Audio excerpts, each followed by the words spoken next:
Welcome to Lab Module number 7, Thermal Conductivity of Materials. In this lab module, we will be measuring the thermal conductivity of different materials using a unidirectional heat flow experiment. The experiment uses a heat input at the top of a stack of blocks to achieve one-dimensional thermal gradients across each block. The blocks have thermocouples inserted into them to measure the temperature across a distance on each block in order to obtain a thermal gradient across each block. The blocks are insulated on 4 sides and are in intimate contact with each other on their top and bottom faces. The top and bottom blocks are referred to as calibration blocks. Both are made of stainless steel. The bottom stainless steel calibration block sits in a copper plate that acts as a heat sink, and heat is input through a cartridge heater at the top of the block used to create the unidirectional heat flow.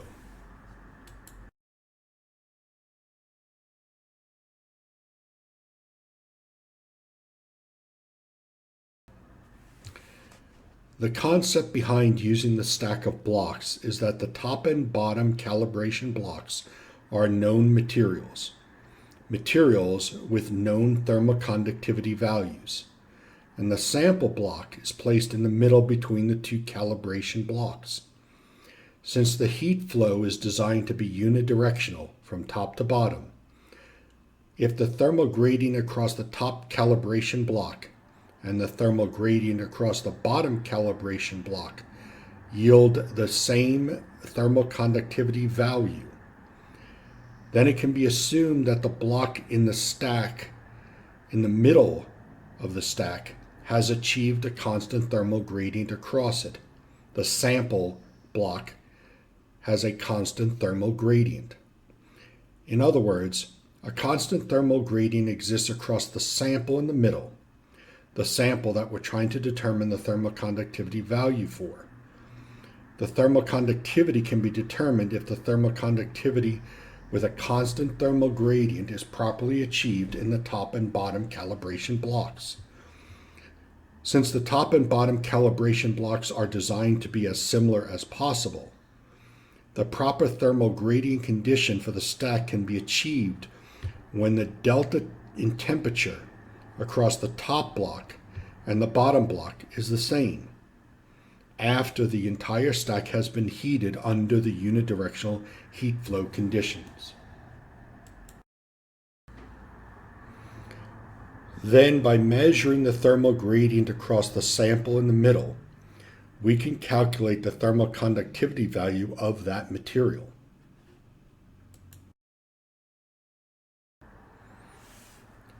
Now let's talk a little bit about the concept of how heat flows in solids and relate it to thermal conductivity. The thermal vibration of atoms that are bonded together in a solid results in a wave-like motion of the atoms in the solid. This wave-like motion is actually quite similar to the elastic waves generated by sound traveling through the material. You will recall we discussed elastic sound waves traveling through materials in the lab module using wave speed measurements to determine elastic modulus. The difference here is that thermal vibration waves have different wavelengths and therefore different energies and can travel in all different directions. So if you think about atoms in a lattice consisting of atoms essentially filling planes and aligned in rows, then as the wave travels through the material, it causes the atoms to oscillate up and down as the wave propagates from left to right in the drawing shown here. In this diagram, because the waves can travel with different wavelengths, they can travel with different energies.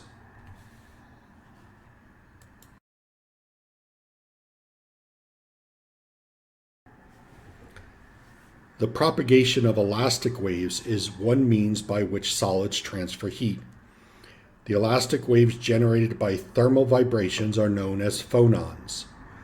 Much like chemical diffusion, which requires a chemical gradient, The diffusion of thermal waves requires a thermal gradient. Unlike the elastic waves generated by sound, phonons have a much smaller mean free path.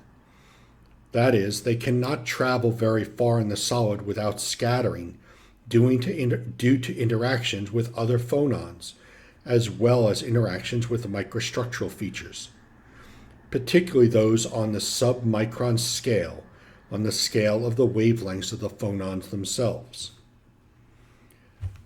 So the thermal conduction of heat through solids is going to be a function of the velocity of the thermally induced elastic waves and the size of the mean free path that results in their scattering.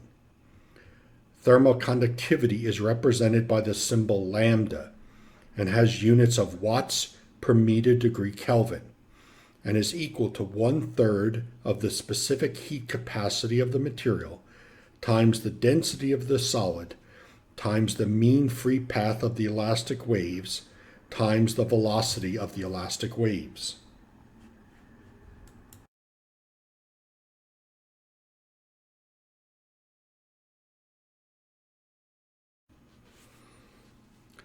Another means by which thermal energy or heat is transferred is by free electron motion. Free electrons are prevalent in metallic materials, and that's why heat is transferred much more rapidly in metals than in other materials. Phonon conduction in metals is a relatively insignificant contributor to heat transfer when compared to free electron motion under a thermal gradient. At steady state, the thermal conductivity, again in units of watts per meter degree Kelvin, relates to the rate of heat transfer per unit area. So the rate of heat transfer per unit area is defined as Q divided by A, and it's the rate of heat transferred per unit area across the thermal gradient, represented by delta T divided by delta X in the material. The thermal gradient is the change in temperature over a length of the material. So Fourier's law states that Q, the heat, is equal to the thermal conductivity lambda times the cross-sectional area times the thermal gradient dt dx. The thermal gradient at steady state is defined as when the system reaches a condition where for a given heat flux there is no change in temperature with time in the material, resulting in a linear thermal gradient dt dx. In other words, the thermal gradient dt dx has reached a constant. Achieving a constant thermal gradient can take a considerable amount of time. So to measure the thermal conductivity, the quantity lambda, we're going to have to decide how long it will take to achieve true steady state conditions. In other words, we're trying to achieve a linear thermal gradient across the sample, one where the gradient is no longer changing with time. In this experiment, we define achieving a constant thermal gradient as being the condition when the thermal gradient across the two stainless steel calibration blocks is essentially the same after the stack of blocks is heated. Since the thermocouple separation distance is the same in both calibration blocks, then we simply need to achieve the same difference in temperature across both calibration blocks.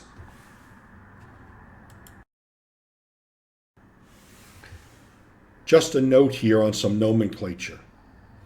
We use small q to represent the heat flux, the heat rate per unit area, or watts per meter squared.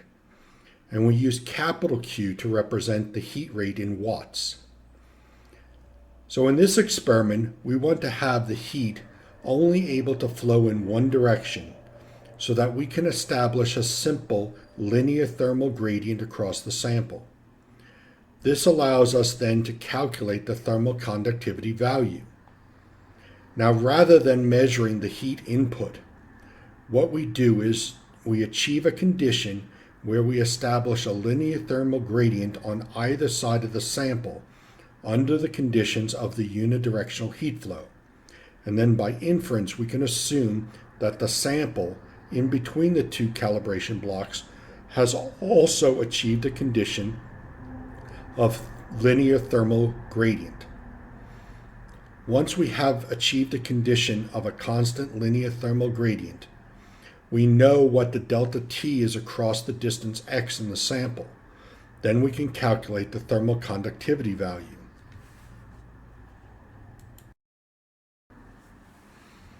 Here we show the equipment setup used to establish the condition of unidirectional heat flow.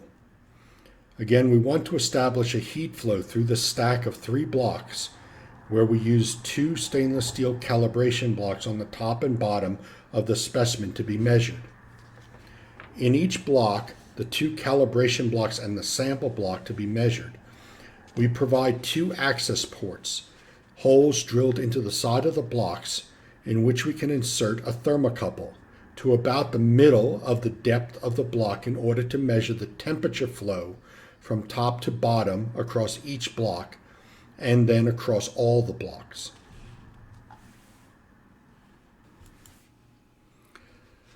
The blocks are inserted into the fixture with a heat sink as the copper plate at the bottom and thick insulation along all the 4 sides of the stack.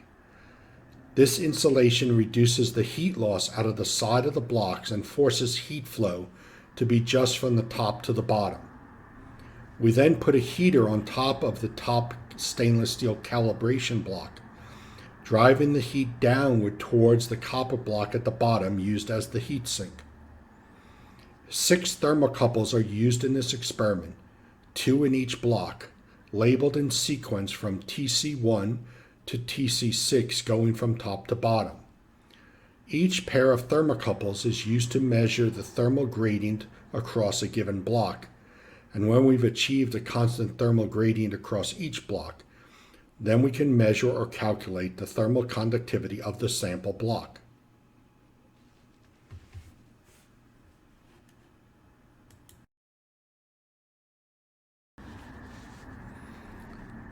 So mathematically, we can represent this in the following manner. Using Fourier's equation, Q is equal to lambda times L times delta T, where lambda is the thermal conductivity, L is the distance across the sample that we measure the corresponding delta T. Since we achieve unidirectional heat flow, each individual sample has to satisfy the condition of lambda times L times delta T for that given material.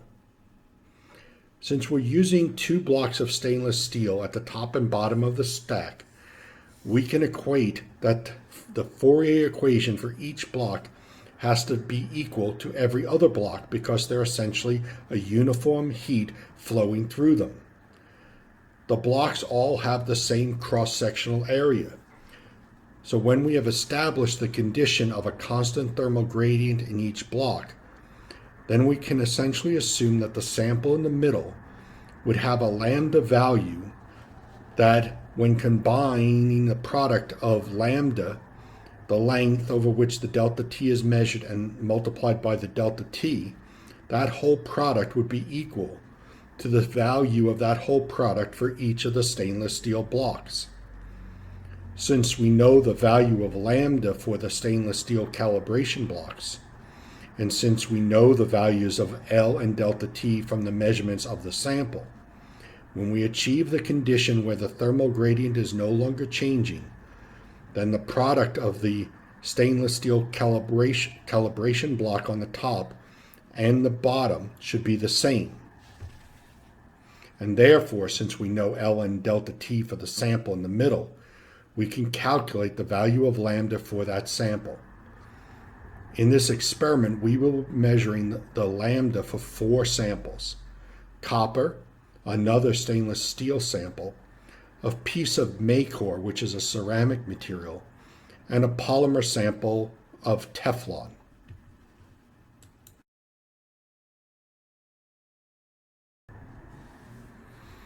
Here we show you the 4 samples viewed from several different positions in order for you to see the geometry of each block. Each block has a pair of holes drilled into it of a size that will fit the thermocouples snugly into it.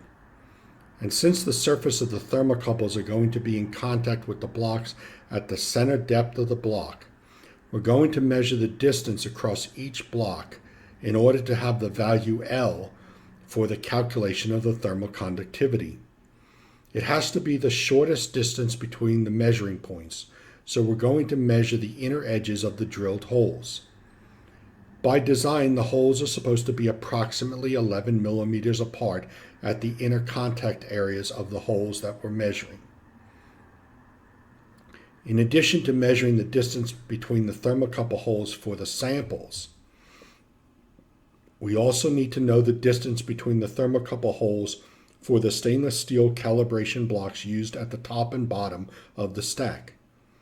So here we've tried to make these samples all uniform with approximately 11 millimeter distance between the measuring holes. We first measure the top block stamped stainless steel 1 SS1, and then we measure the bottom block stamped SS2. These are the two stainless steel calibration blocks.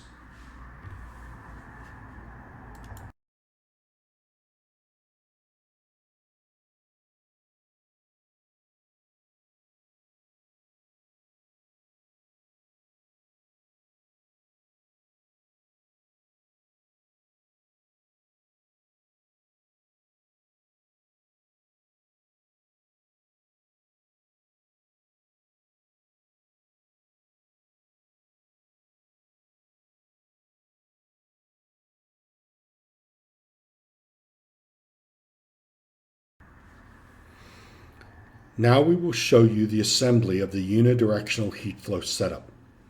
It consists of 4 walls, each of which has rigid insulation attached to the inside. The bottom stainless steel calibration block is inserted into a cavity located in the copper plate. That's the stainless steel calibration block labeled SS2. It has 2 thermocouple holes drilled into it. Those 2 thermocouple holes get aligned vertically. Then the sample to be measured is placed on top of this SS2 block, again with the 2 thermocouple holes aligned vertically. And then the stack is completed by placing the stainless steel calibration block SS1 on top of the stack. This is the stack that we're going to apply the heat flow across to measure the thermal gradient. Again, we have 6 thermocouples. Each one is sized so that it fits snugly into the thermocouple holes in each block. These thermocouples are labeled 1 through 6, with number 6 at the bottom and number 1 at the top, and in sequence going from top to bottom. Here we show the 6 thermocouples inserted into the holes in the corresponding blocks. Remember, we have to achieve unidirectional heat flow through the stack from top to bottom, which means that we now need to insert the front plate of the front wall of the setup, which has a slot in it to allow the thermocouples to pass through, but is otherwise identical to the sides. The 4 walls fit snugly into the copper block so that they are tight up against the sides of the sample, and then the top heater block is inserted next.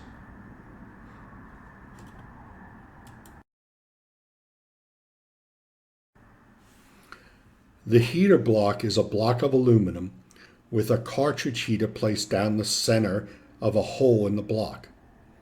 We're going to heat up that block, and because the block itself is insulated on all sides, the heat flow can only occur down through the stack or up through the cartridge heater. Since we're creating a thermal gradient across the stack, we're going to monitor the temperature of the heater at the top using a 7th thermocouple. We're going to create intimate contact between all the blocks and the heater by applying a downward force with a clamp shown here to press the whole stack together so that they are all in intimate contact across their interfaces.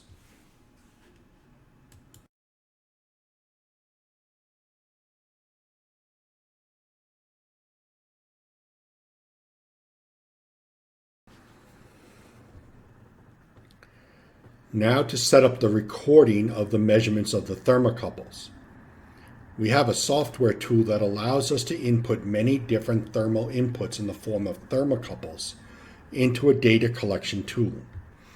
We're going to collect that data in 6 separate channels, one for each of the thermocouples used in the stack. We have a GUI interface where we can set up the panel to include just the 6 thermocouples of interest. So here you see that more than 6 thermocouples are listed initially, and we're simply deleting all of those after our 6 thermocouples listed as TC1 through TC6. Now we show the data collection panel set up where the top row is from the stainless steel calibration block SS1, with the left panel being the top thermocouple TC1, and the right panel being thermocouple TC2 located near the bottom of block SS1. The middle row is now from the sample, with the left panel being the thermocouple at the top of the sample and the right panel being the thermocouple at the bottom of the sample, and so forth for the bottom SS2 calibration block.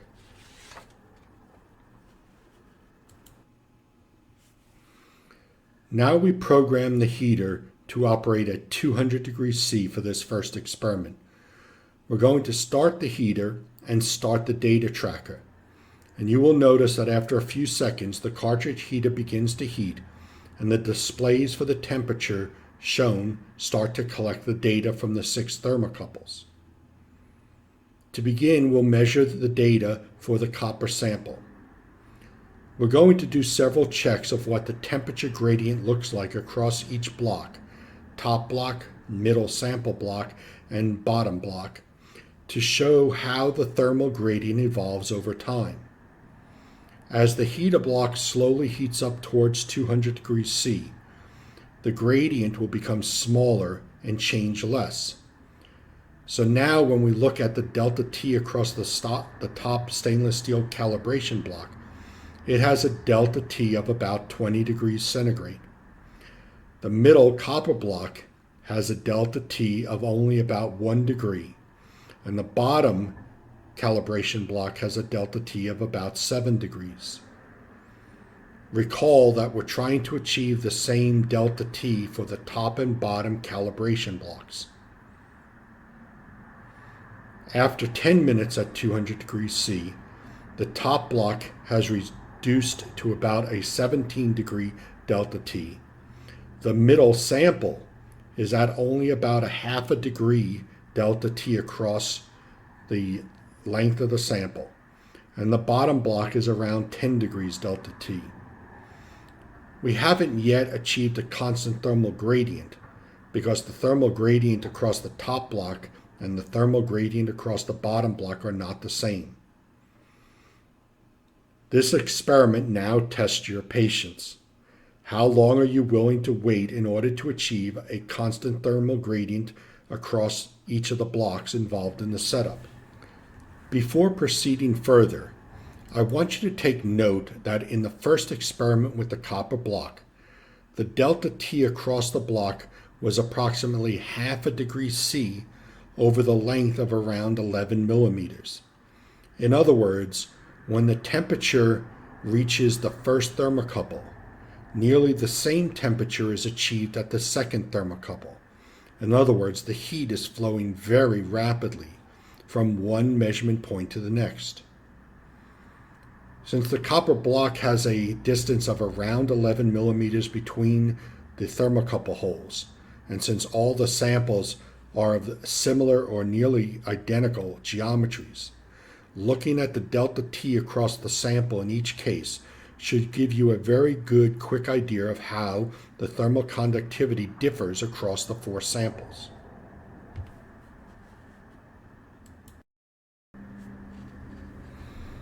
Now we begin the measurement setup for the Maycore ceramic sample. We will follow the same procedure for setting up this sample as we did previously for the copper. The sample is a block with 2 thermocouple holes in it, And we're going to insert the block into the stack in between the two stainless steel calibration blocks. Again, the alignment is for the two thermocouple holes to be aligned vertically. All of the sides of the setup are insulated and inserted to fit snugly around the sample and the heater placed at the top.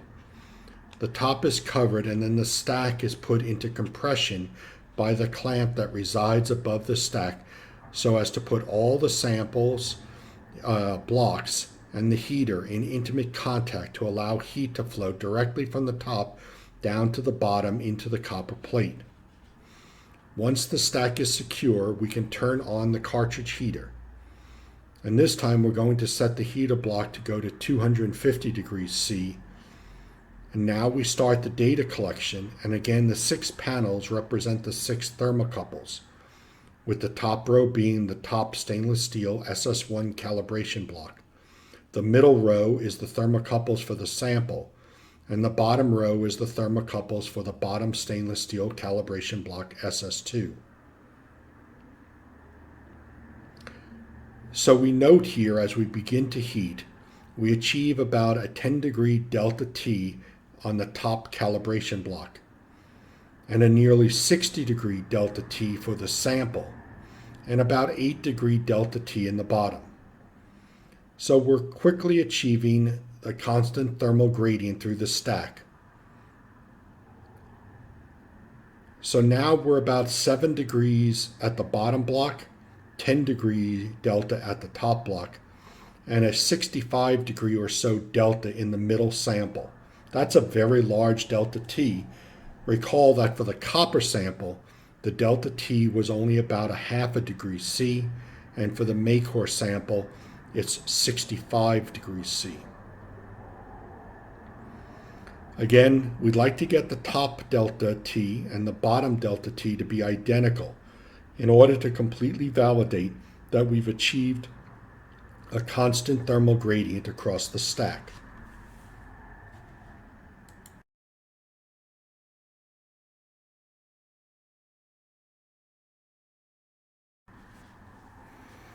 Now we move on to measurement of the stainless steel sample block.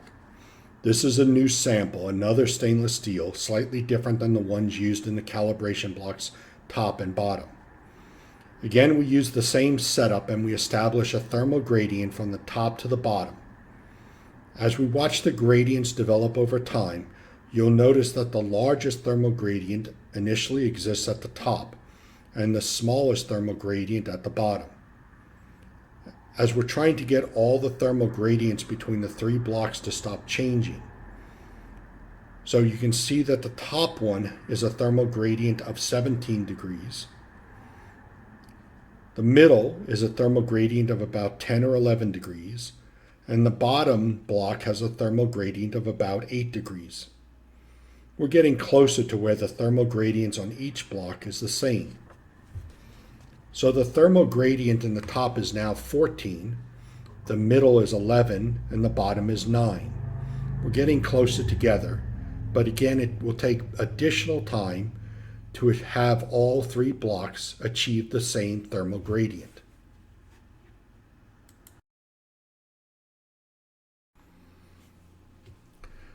The last sample to be measured is the Teflon block. Again, the setup is the same. We have blocks of similar dimensions, and we insert the thermocouples across the 2 holes in the sample, and the 2 holes with the thermocouples are aligned vertically in the setup.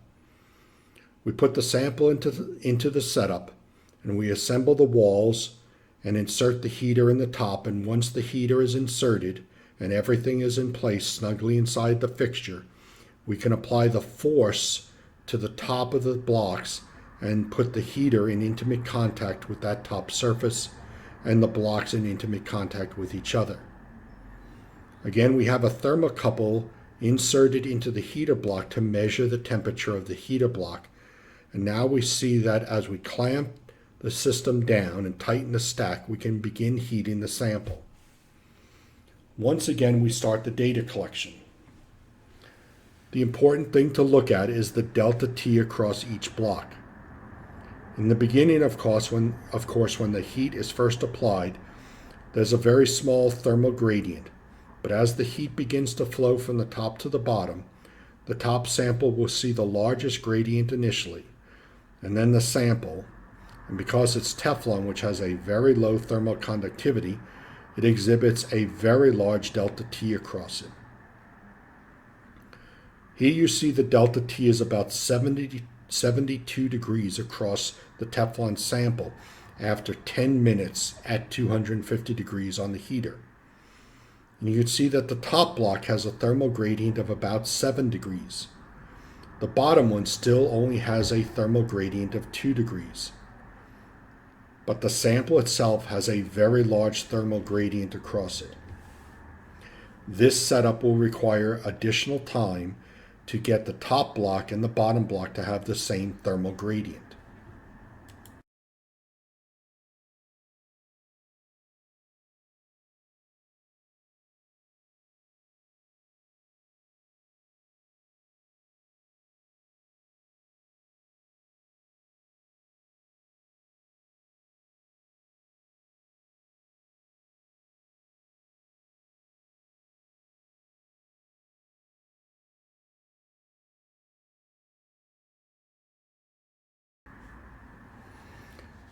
Now for questions to address in your report. First, in your report, generate a table of the data for each sample measurements. Include the distance between the thermocouple holes L, the thermal gradient at 10 minutes into the experiment, 20 minutes, 30 minutes, 40 minutes, 50 minutes, and 60 minutes. And do that for the stainless steel blocks at the top and bottom, the calibration blocks, and for your sample for each experiment. In each case, determine what the thermal conductivity of each block should be based on the data at each time step. In addition, plot the temperature versus time data for each of the calibration blocks as well as the sample for all 6 thermocouples, and they can be plotted together.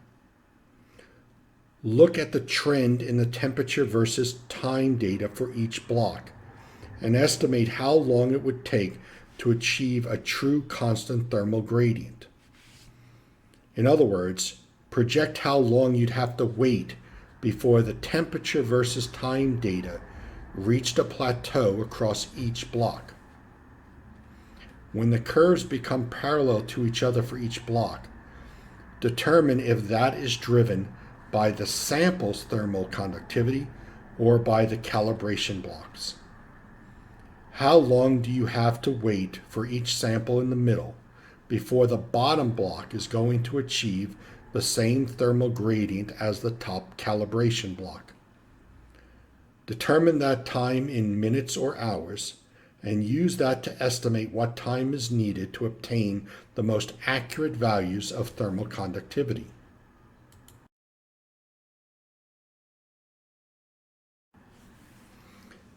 Next, look up values for thermal conductivity for all the materials used in this experiment from the literature, as well as obtain density values for the materials. Then, for each block in the stack, meaning the sample blocks, use the values of the measured thermal conductivity in the areas of the blocks, which are 25 millimeters by 25 millimeters, along with your steady state thermocouple readings to calculate the heat flowing through the system. The heat in joules passing through each block. Look up the specific heat capacity in joules per kilogram degree Kelvin for each of the sample blocks, and using the equation for thermal diffusivity as a function of thermal conductivity, density, and heat capacity, determine the heat. Then calculate the thermal diffusivity in meters squared per second using your measured thermal conductivity values and the densities of each block. Lastly, research the mechanisms that contribute to thermal conduction in solids and use those mechanisms to explain the thermal conductivity of each of the different sample materials. Are the mechanisms the same between metals, ceramics, and polymers? Then consider the relationship between thermal conductivity and electrical conductivity for metals. Take values for thermal conductivity and electrical conductivity for at least 10 different metals and plot the thermal conductivity against the electrical conductivity. Explain the trend in the data and offer your suggestions for the trend. Why would they correlate? The end. Good luck.